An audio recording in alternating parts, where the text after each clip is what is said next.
Hello, welcome back to Podcast Extra with myself, Jess Percival, and the wonderful Tim Cameron Kitchen. Today, we are going to be talking about Black Friday marketing, which should be a lot of fun. Are you excited, Tim? I'm extremely excited. Black Friday is one of those things every year everyone says to each other, can't believe it came round so soon. But we're actually on it this year. We are very well prepared. We are. And that's why we're doing a Black Friday stream in August. It's still August, yes. It's flying by this month, absolutely flying by.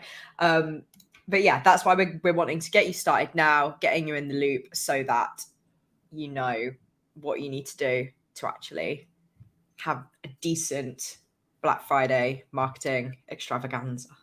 We're going to talk you through some key principles that we think you should have in your campaign, some goals you should set, as well as how you can use your competitors to your advantage, and some different Black Friday strategies that you can use. So, Tim, do you want to kick us off with some of the important key principles for Black Friday marketing? Let's do it. So, Black Friday is how you implement it is going to be dependent on your business and your audience. Obviously, it will look quite different for B2B software companies or service companies than it will for B2C e-commerce companies. However, what we're going to share today is a whole bunch of sort of ideas and things that we've observed working well with our clients or out there in the big wide world. So the value, as always, is looking at these principles and saying, how can I apply that? How can I be creative and do something that my industry may not have seen before? How can I take a lesson learned from, a cosmetics beauty brand and apply that to my funeral care business, right? It's in there if you think hard enough. It really is. No, it really is. And I think this is for any industry. It isn't just for e-commerce. I think people can fall into that trap. And some of the things we're going to talk about today, you'll see it doesn't always have to be about discounts. There's other ways that you can offer value and make sure that people are getting a good deal, because that's really what Black Friday is about. Yeah. It's not necessarily about who can give the biggest discount, although I think Tim will get onto in a moment, but there are people that are concerned about that. But it really is about getting the most value out of this. If I was going to be cynical, I would say that Black Friday is a coordinated event to maximize revenue through the psychological manipulation of your target audience, right? Through pressing their sort of emotive drives in order to get them to do things that they may not otherwise do. So on that topic, one of the key principles, or the first key principle, I think, is don't compromise your business's position and your values just because it's Black Friday. No one is telling you that you have to slash your prices 60%. And for a lot of businesses, that will be a terrible idea. So start from your business's values and your positioning first. And that's the filter that you look at everything else through. I would say another of the comments looking at some of the data, and Statista has some fantastic data around Black Friday shopping trends over time, is that having said you don't need to run huge offers, if you're going to be promoting Black Friday heavily, make sure that your offers are good enough, right? The leading UK reason for shoppers no longer shopping on Black Friday is that the deals aren't good enough.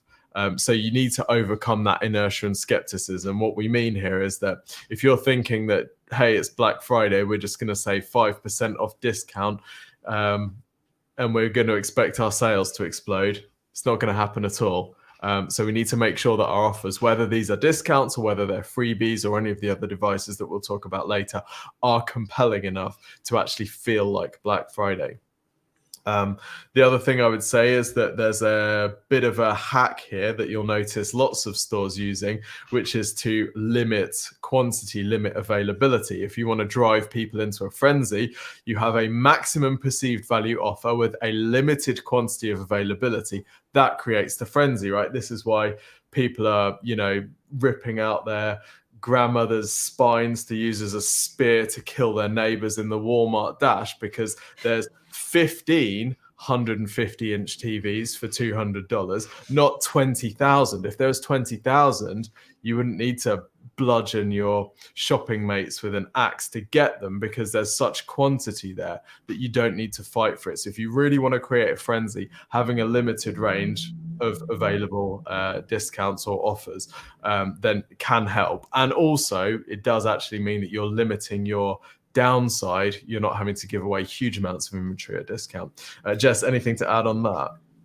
Yeah, I just think that for the people who don't want to cause a frenzy and kind of don't want to limit their quantity, there is definitely a way that you can still take advantage of this. I think Gymshark are absolutely masters of the Black Friday sale. Like the way that they build so much buzz around said sale, you know, and it's a great way to get more people on their email list because you're signing up for the Black Friday drops because you can only access that landing page. If you get the emails, you get like early access, or like if you're like me and you're just super forgetful, like it's nice to have that email and have that link that will just be like, here's where you need to be, here's the time, here you go, sort. And it makes you feel like you're like part of something special. Yeah. Like, I don't know, when I log into to Gymshark on Black Friday, it's like I feel like I can feel the other people around me on the website. I think I'm just strange. But like I get genuinely hyped for it. And if I'm honest, I won't buy Gymshark at full price. I would rather wait until the Black Friday sale because I know I'm going to get a fantastic deal on the stuff that I want. You don't always get the stuff that you want, but I think that's another way that you can do it. If you don't want to limit stuff, you can just turn it into kind of an event. And they really are like, I would say like one of the leaders in just doing fantastic Black Friday events without kind of, I don't feel like they compromise on, you know, their positioning. And I don't think as well, it's a lot of like older things. This is something that Black Friday is fantastic for, getting rid of older stock, getting rid of the colors of stuff that you've got lying around that you just want gone. Because people like me who don't want to pay full price for Gymshark, I also know that I kind of just get what I get.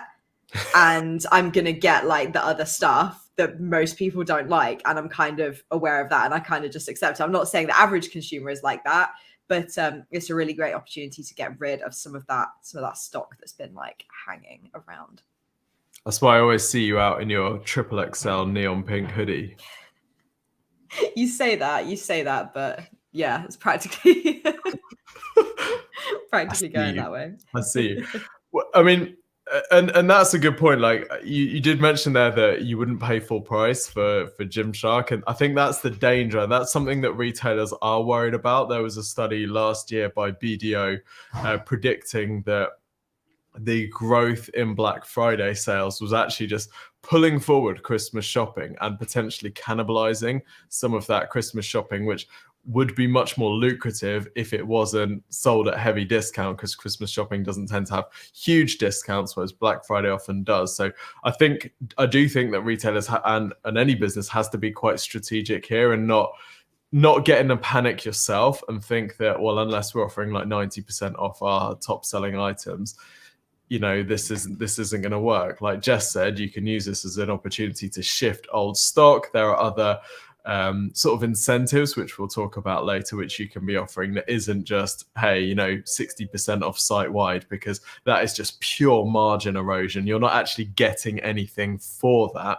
You are just losing, whereas there are ways to use this to either build an email list or, you know, by offering gift vouchers or gifts with purchase, you can incentivize full price sales, or by offering, you know, discounts above certain values, you can increase your average order value. So there are ways of being clever, but still offering a deal which people find really compelling. Absolutely. You made a great comment about gift cards there. Before we move on to that, we had a message on our live stream asking about like how you can take advantage of affiliate marketing during Black Friday. And my main advice would just be to make sure that if you are reaching out to blogs and websites, make sure you're kind of niching down. Like nobody wants to try and hunt through a world of Black Friday deals on a blog they've barely ever heard of, that's just including every single website that's offering a Black Friday deal. But I know around this time I get a lot of, well, not around this time, but around Black Friday time, I get a lot of emails being like, here's some companies that are doing great Black Friday events. So that's the kind of places that you want to land. And that's the kind of recommendations that you want to be getting, in my opinion. I don't know if you have anything to add to that, Tim. Yeah, well, we'll talk later about how you can start ranking some of your category pages, you know, way, way, way before Black Friday. I mean, to be fair, in most markets, it's probably a bit too late anyway if you're hoping to target this year. But you notice most of the large e-commerce players have static Black Friday pages, which they're optimizing for all year round. They might be building links to these all year round, and it'd be the same for affiliates. Like if you're in a gaming niche, for example, Black Friday gaming pages, you want ranking all year round. You know that traffic spike is going to be a massive spike on Black Friday. By Cyber Monday, it's going to be gone. But you're building that page in anticipation of that traffic, knowing that search volumes are going to be there because people are searching. The search volume is really good for Black Friday, and people are looking for deals. They're not just visiting the brands and the sites that they are already familiar with. They are looking for new experiences and new deals, and that's a great sort of customer acquisition channel. Absolutely. I just wanted to touch on gift cards because free gift with purchase and gift cards are a way that we've seen some brands that are maybe luxury and don't want to damage their price positioning by offering steep discounts. And I think there are some really strategic ways that you can use this. So if you're offering a free gift with purchase, for example, this could be, I'm thinking of businesses that have consumables, whether that's like, cosmetics or food and drink or supplements, things like this. If you're giving away a consumable gift with another purchase, and you know that is a sort of gateway product that's going to lead to someone repurchasing and maybe subscribing, this is just a marketing expense. You don't have to be losing from this. That free gift can actually bring you, an ongoing customer. You might also think about shifting, like Jess said, old stock or aging inventory that you don't think you're going to be able to sell any other way. You might be offering gifts of, colorways or sizes that you're going to be struggling to get rid of. So I think there are some strategic ways you can offer free gift with purchase. But I also wanted to talk about gift vouchers because people think of gift vouchers and cash in a very similar way, but actually they're dramatically different for a business. And they're dramatically different for a business because of breakage. Now, breakage is the percentage of gift cards that never get redeemed. And you can be offering gift cards as a bonus for Black Friday purchases more profitably usually than you can be offering, money off. Let's just take some numbers.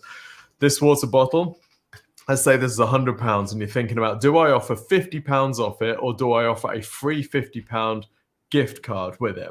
Well, if I offer a free £50 gift card, firstly, I'm getting probably 70% gross margin on that. So actually already that £50 gift card isn't costing me £50 in lost profit. It's only costing me whatever, £30. But then I've also got breakage, and breakage is the number of gift cards that are never claimed. So usually between 2 and 4% of gift cards are never claimed, which might not sound like a lot, but actually it can go up to 10% in some spaces. And in some spaces it can be even more. You've also got the delay between people getting a gift card and actually spending it. Now, I think there was some data from Paytronics where 43% of gift cards aren't spent after 180 days. So that's cash flow that you've had, which you could invest in your business or do whatever you want with, which you've had for 180 days. So fantastic. You'd rather have that. And then, of course, you've got overspend, right? If someone gave you a £50 gift card on this, well, you're going to be spending more than that. Whoever you give that to is going to be spending more than that if that's not the minimum product price. So first data, there's a whole bunch of different data points on how much gift card overspend typically is. First data had some data from 2018 where they estimated $59 average overspend. Blackhawk Network quoted that gift card overspend was an average of 90%, meaning people on average spent almost double. So the gift card plus another 90%. So gift cards are very different to offering discounts, even though from a consumer's point of view, they may feel quite similar. Yeah, so absolutely. Yeah, I think that's fantastic. Another way that you can kind of take advantage of Black Friday without necessarily hurting your margins is with loyalty points. If you're a business that runs loyalty points, then you can do like double, triple points over Black Friday. And if you're like, oh, this doesn't apply to my business, well, I know someone whose mum paid for her funeral already because she wanted the loyalty points for, I think it was like with the Co-op or with Tesco or someone, and she wanted those points now, so she paid for it. And so this extends to so many different industries, and I think it's the same thing again as with the gift cards, is people are likely to spend more because they're like, oh, I've already got my points. Like, I might as well just spend a bit more. Like, it's free money. It's girl math. Like, you can spend, it doesn't matter. And so I think, Tim's learned a new word today. But, people will spend more, and really you're not going to be damaging your margins, and you can strengthen your loyalty scheme. So if people aren't signed up, they're definitely going to sign up for your scheme when you can then, give them double points. Then you can retarget them with the stuff that they've brought, and make sure you're really segmenting that audience down. So there's definitely some opportunities there too. Yeah, sure. £1 of discount is £1 off your bottom line. £1 in loyalty points or voucher code or whatever is probably 20p off your bottom line once it all is said and done. So it's totally different, but girl math can work in your favor. It can indeed.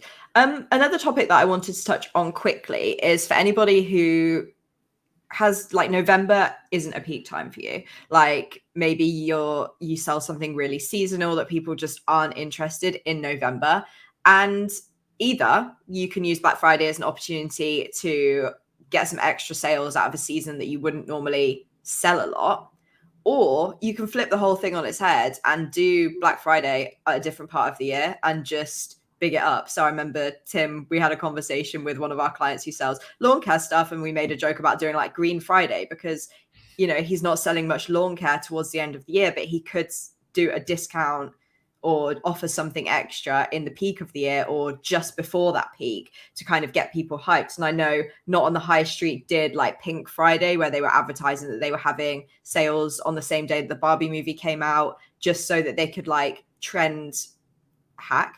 newsjack, that's the word, I think, and kind of get in on that.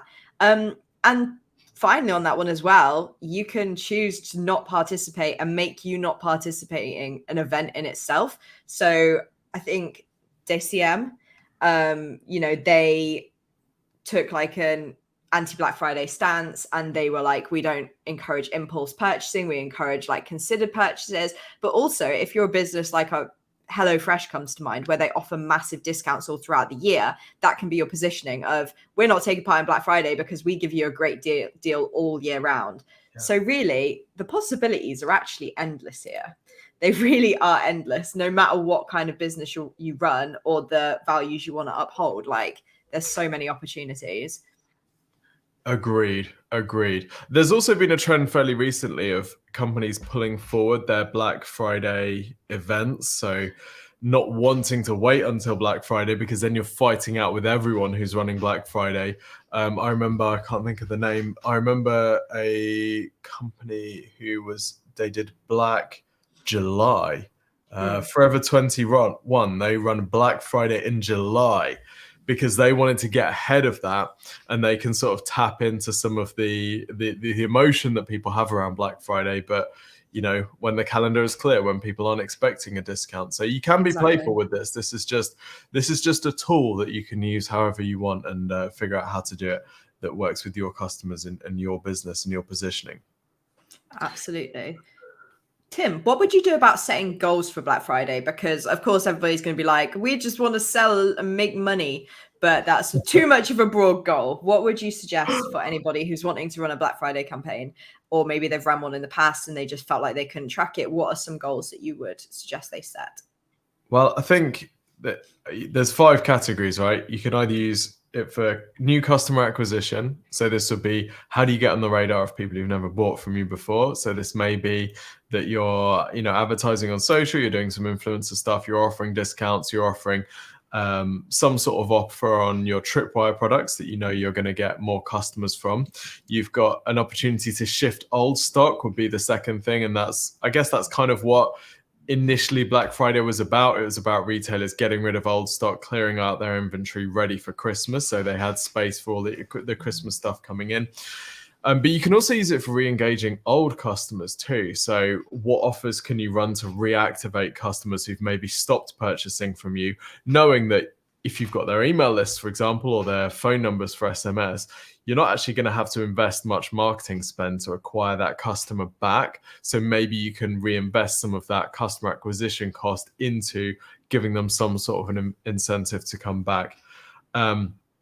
Another good use of Black Friday can just be to drive traffic to your website, so you can start sort of training your remarketing and retargeting pixels so that you can be running ads in the run up to Christmas, knowing that these people are interested in your types of products.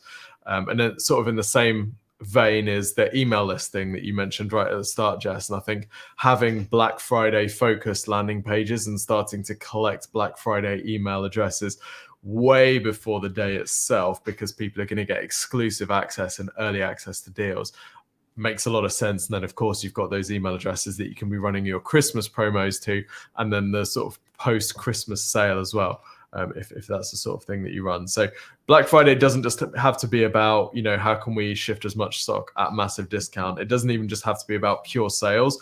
If you need to focus on customer acquisition, inventory turning, re-engagement of old customers, remarketing and retargeting, and building email lists, you can also design your Black Friday campaigns around those goals too. Yes, absolutely. There's so much you can do. And yeah, it doesn't have to just be about shifting old stock or giving the biggest discounts. There's so many different goals you can have. So let's jump into strategies, which are very, very exciting. We've got a few that you can use, with the first one being countdown deals. Now, I'm a sucker for a countdown deal. Essentially, what they do, Amazon are amazing at this, but throughout the day or throughout a certain week or something, Amazon do this for their Prime Day, but they also do it during Black Friday, is that certain items won't be on sale until a certain time of day. And when you go on the website, there will actually be literal clocks counting down, being like, in an hour, this is going on sale, or this will stop being on sale in 10 minutes, all these different things. And not only does this mean that you're creating that sense of urgency, but it also keeps people coming back, because they're unlikely, especially on a website like Amazon, they're unlikely to be buying just one thing. They're going to want a bunch of different things. And this is a fantastic way to get people coming back. Now, if you're something like a lead generation business, let's say, and you create the greatest ebooks, or you create some fantastic video content, you can do the same kind of thing and just wait for different things to be unlocked. Dale sent me a course recently, which they've released half the course for free, but they'll be releasing the other half on the 1st of September. So once you're invested, you're halfway through and you're going to want to come back, and you're waiting. It feels more like an event. So even if you're not e-commerce, you can still do these countdowns, still get people hyped for Black Friday stuff. And you could just be giving away free information or heavily discounting some stuff, but you can absolutely do some countdowns on this. So, yeah. I love that idea of keeping people coming back to the site over and over throughout the day. I remember, that's how you really turn this thing into an event for your customers, isn't it? My first experience of Black Friday must have been 2009 or 2010, and it was Amazon, and you log into the app and you see they've got discounts by category, and these things are coming online in however many hours. And some crazy people had their timers set up for I need to go back on at this sort of time. Not me, but some people do. And it turns it from I need to check out this website on this day to, okay, I need to be checking out this website every hour or at these times throughout the day. And that's it's such a much more hooky implementation. It's so clever. I'm so sorry about my doorbell. Is that your doorbell? I thought I turned it off. Yeah, I thought doorbell of the apocalypse. Wow. Indeed. Sorry. Moving swiftly on. So we've already talked a little bit about this, but Black Friday is fantastic for lead capture. So for instance, handing over an email in exchange for early access to deals, which, there's plenty of websites that will build up that hype and say, you don't want to miss out. But then there's also kind of members only deals. If you want to go even further, maybe some items or some stuff will only be available to people who have registered and have put their email in. So there's really this kind of, this sort of, don't know how to describe it, but you can, brain just totally left the chat, unfortunately. But yes, email in exchange for early access is fab. Yeah. It's a great opportunity to get that list ready for Christmas. A big way to build anticipation as well. Don't forget the run up. You might want to tease some of the deals that are going to be coming out. Make sure people are anticipating your Black Friday email on the day, and they're not just, oh, you know, what have I got? Because it might just end up in the promo tab. What you want instead is you want people actively looking for it when the day comes, because they know that they're going to be getting something exciting. Jess, as a social media person, indeed, I feel like I make myself like 20 years older when I am fighting some sort of like Gen Z social child. Talk to us about hashtags. How can brands use hashtags on Black Friday beyond the obvious hashtag Black Friday?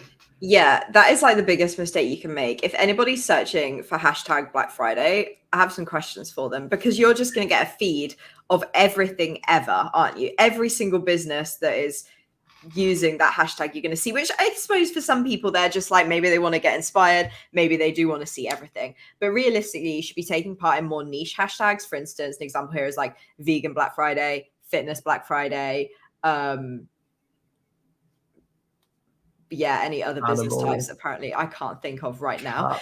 Yeah, but literally anything that you sell, you can then make a hashtag. And even if there isn't a hashtag already, make one.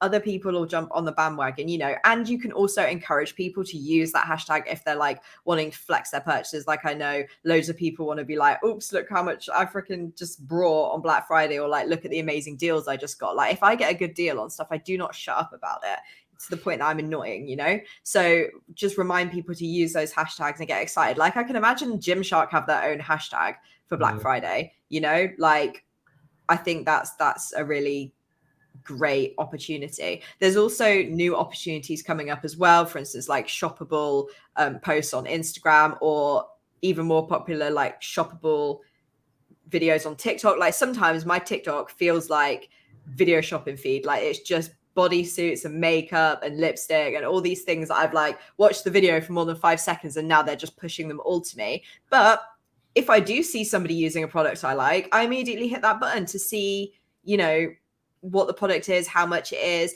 And it's on usually good brands. Like, one recent one was a Clinique lipstick, which was like 22 quid. For me, I was like, nope, let's go and find a dupe. But that has been super, super popular.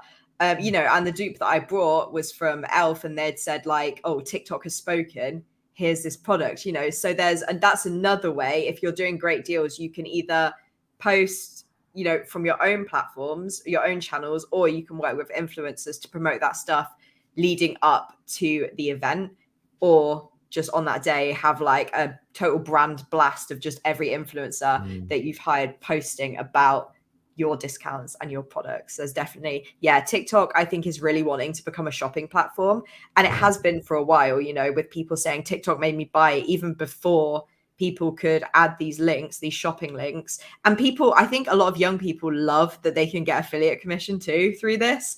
So there's a huge opportunity there. If you haven't sort of hacked into that TikTok shop space, if you're an e-commerce business, definitely look into it for sure.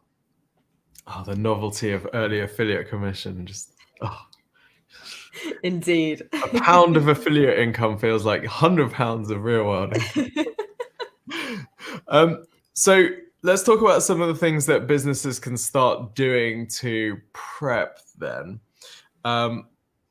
I think making sure you've got your ads and your landing pages and stuff set up ahead of time.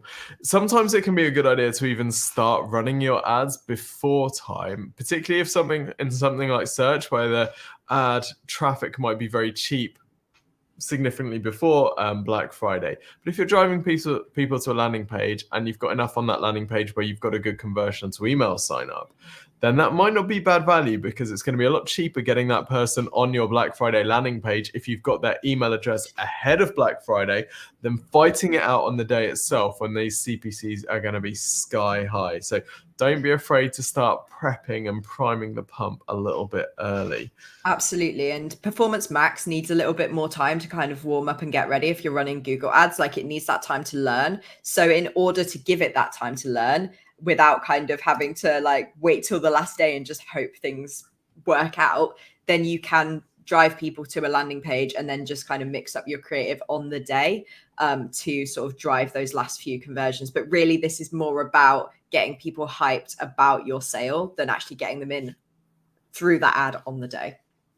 Yes, totally agree. I just wanted to share, we talked a little bit earlier about landing pages and rankings, and I just wanted to share my screen quick. So for those who are listening rather than watching, this is just an example of how brands are preparing for some of the Black Friday searches that they're going to be getting. So if you search for example, men's clothes Black Friday deals, you can see that most or a lot of the large retailers already have product category pages ranking for these phrases. And these are static pages, right? Years ago, you used to get Black Friday pages and they'd be hidden for the rest of the year, and then they'd sort of reveal them and it would be a new page each year.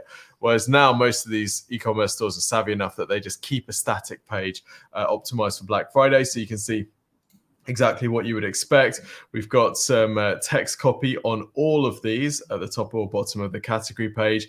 And then we've got a few products, and some of these are just, discount or clearance products that they just stick to keep these pages open. But I'm just on the Adidas site here on adidas.co.uk in the UK, and they've got category pages optimized for Black Friday for, I'm going to say, most of their men's clothing categories. Yeah, Black Friday hoodies, Black Friday football shoes, Black Friday whatever, Black Friday coats. Like, this is an entire e-commerce SEO strategy, is optimizing some category pages for Black Friday terms. So a couple of things to think about. Firstly here, if you're going to be doing this, you've got to recognize that obviously it goes without saying, but the traffic is going to be very transient, right? This isn't going to be year-round traffic.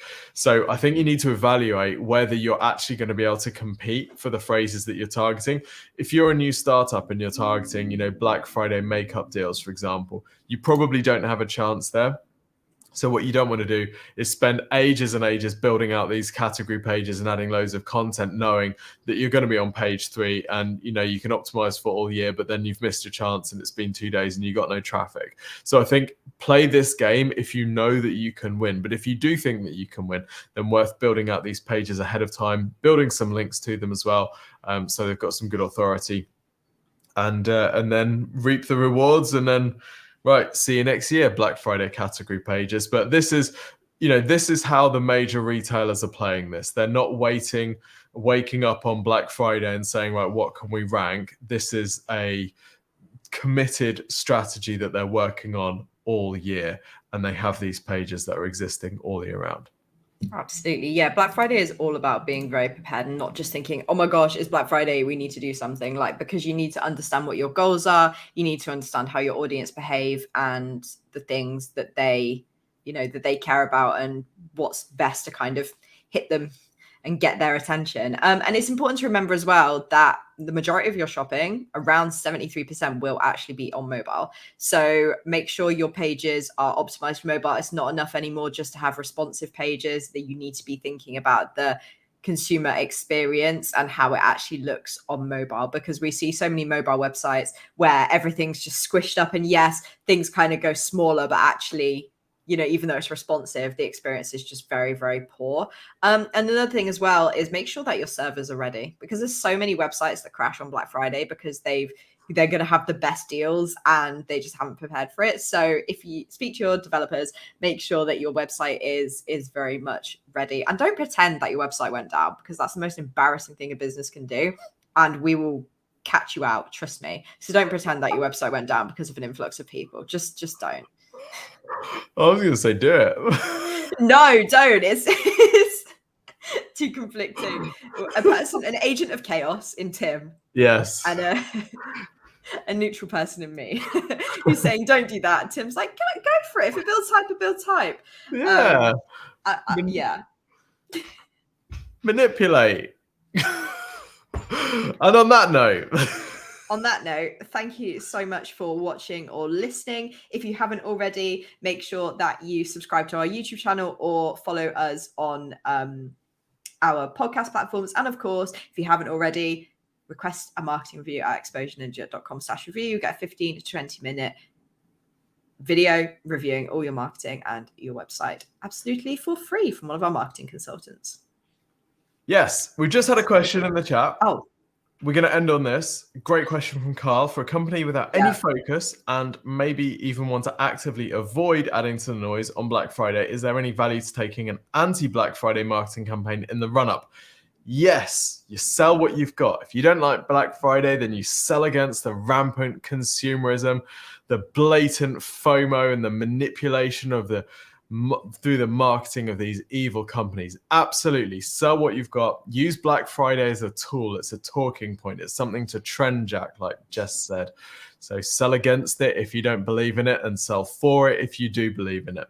Absolutely. If you're like, let's say, an ethical business who, you know, sells really high quality products because you're sort of anti-consumerism, but not anti-consumerism enough to not have a business, then, you know, it's a great opportunity to really push and say, look, make considered choices and, you know, buy things that are going to stick around. Don't buy a load of rubbish that you're not going to use after a year. Make good choices. This is the opportunity to do that instead of spending all your money on loads of little things. Buy something that will last. So yeah, there's plenty of opportunities to do kind of like anti-Black Friday and really cut through the noise.